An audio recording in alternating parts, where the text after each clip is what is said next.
Sir exchange rate and it's economic impact, ध्यान दो sir. Exchange rate क्या होता है सर? जहां पर एक डोमेस्टिक करेंसी और एक फॉरेन करेंसी की बात हो, उसको बोलते हैं sir exchange rate.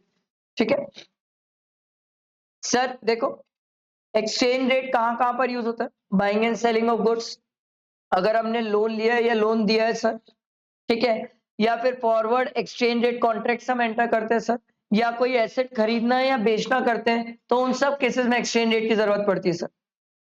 There are three broad categories of exchange rate system. देखो सर, सबसे पहला first system, exchange rate are set purely by the private market forces, जहां पर गवर्नमेंट नहीं आती है बीच में, डिमांड सप्लाई के बेसिस में होता है, जिसको हम फ्लेक्सिबल एक्सचेंज रेट सिस्टम भी बोलते हैं। In other, currency valued are allowed to change, but government participate.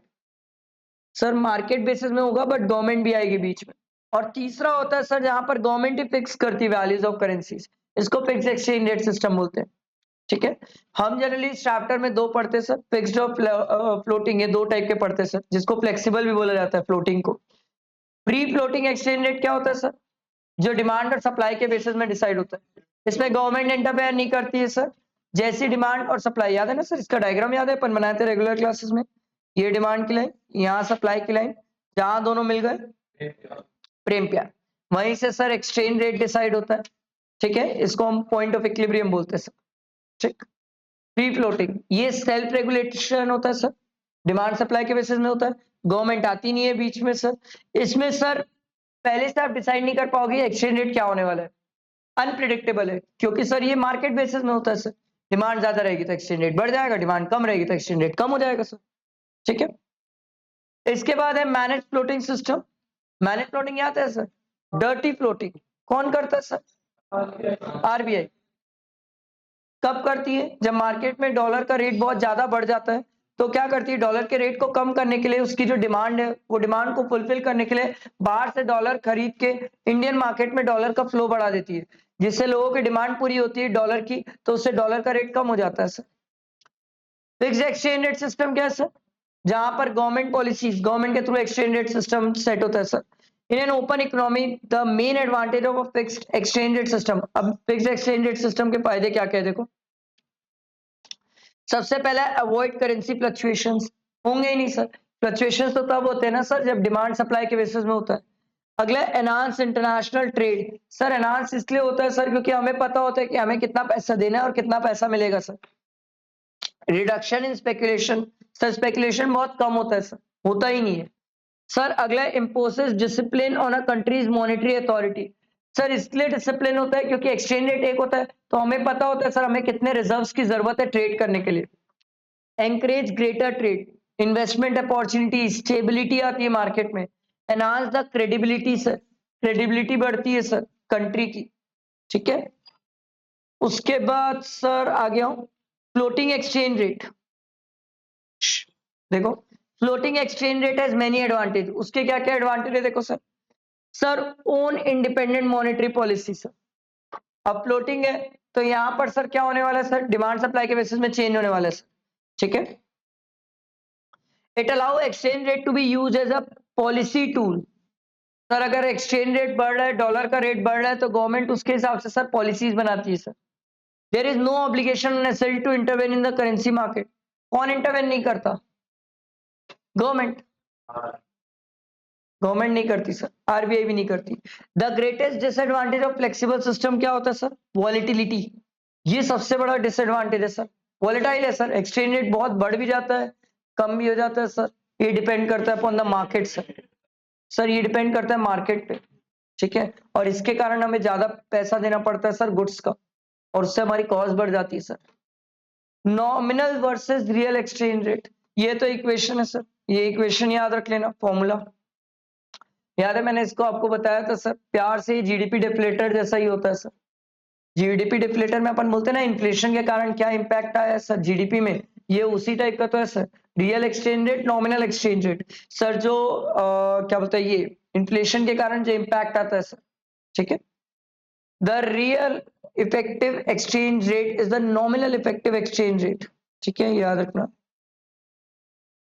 A measure of the value of domestic currency against a weighted average of the various foreign currency divided by the price deflator or index of the cost.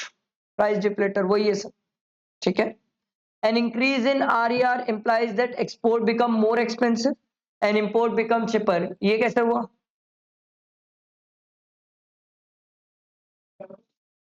Export become more expensive and import become cheaper.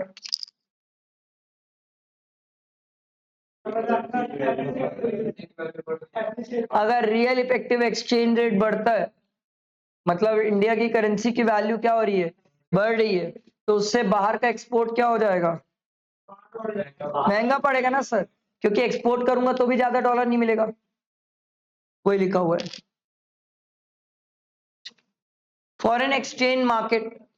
Sir, commercial bank and brokerage houses do not only execute currency exchange operation at price set by the other active player but also come out with their own prices as well.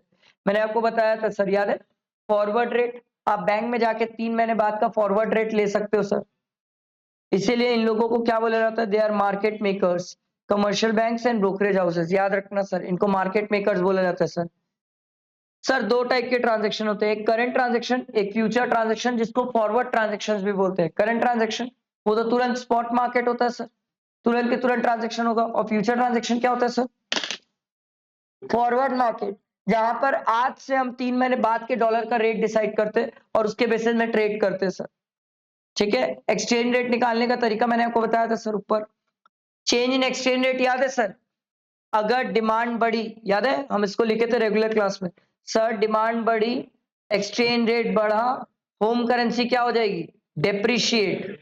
Sir demand Giri, exchange rate गिरा, home currency क्या हो जाएगी, depreciate. Depreciate word का मतलब हमारी इज्जत कम हो जाना, एप्रिशिएट मतलब हमारी इज्जत बढ़ जाना.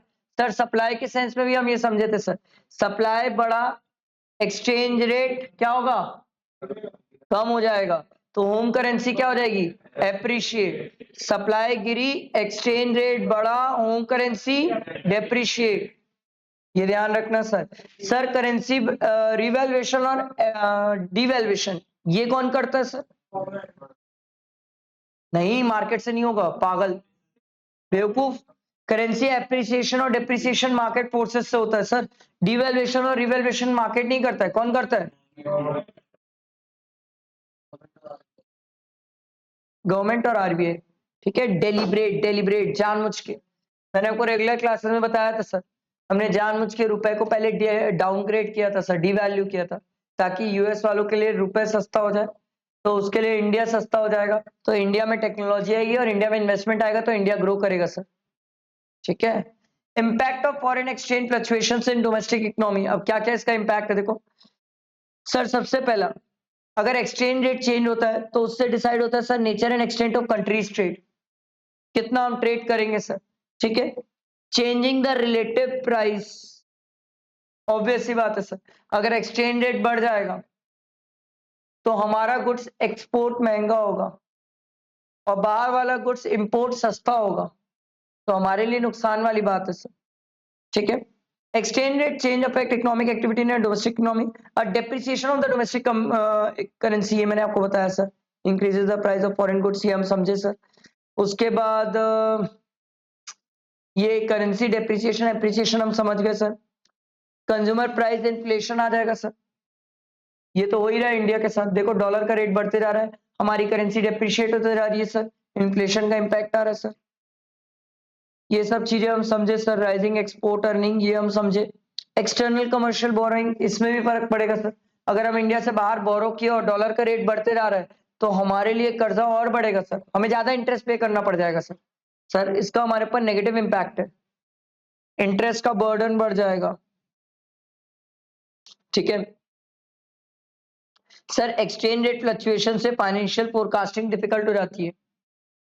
इसलिए डिफिकल्ट हो जाती है सर, आप समझो डॉलर का रेट और बढ़ेगा तो कहीं ना कहीं हमारी इकोनॉमी में पहले इन्वेस्टमेंट करने से पहले हमें सोचना पड़ेगा सर, बाहर प्रोडक्ट सेल करने से पहले हमें सोचना पड़ेगा कि हम कितनी प्राइस सेट करें कि हमारा बाहर प्रोडक्ट बिके. फिर ग्रोथ ऑफ इन्वेस्टमेंट, बाहर वाले लोग इंडिया में बहुत इन्वेस्ट करेंगे सर, क्योंकि उनको सस्ता पड़ेगा सर, बहुत ज्यादा सस्ता पड़ेगा sir India. And appreciation will have the consequences on real economy. Appreciation किसका, कि उनका अपना अपना सर जो पॉइंट आप ऊपर पढ़े उसका जस्ट अपोजिट आप समझो ना सर, हमारी करेंसी अप्रिशिएट हो गई, हमारी इज्जत बढ़ गई सर, एक्सपोर्ट कम हो जाएगा, ठीक है। Fall in aggregate demand and higher level of unemployment, क्यों?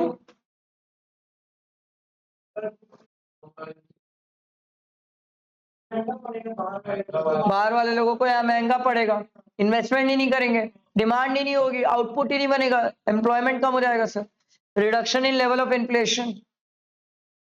ये क्या पढ़ रहे हैं अपन, हमारी करेंसी अप्रिशिएट हुई है, ठीक है।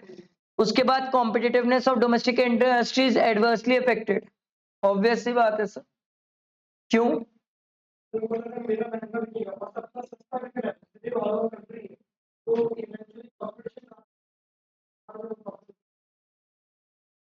नहीं समझा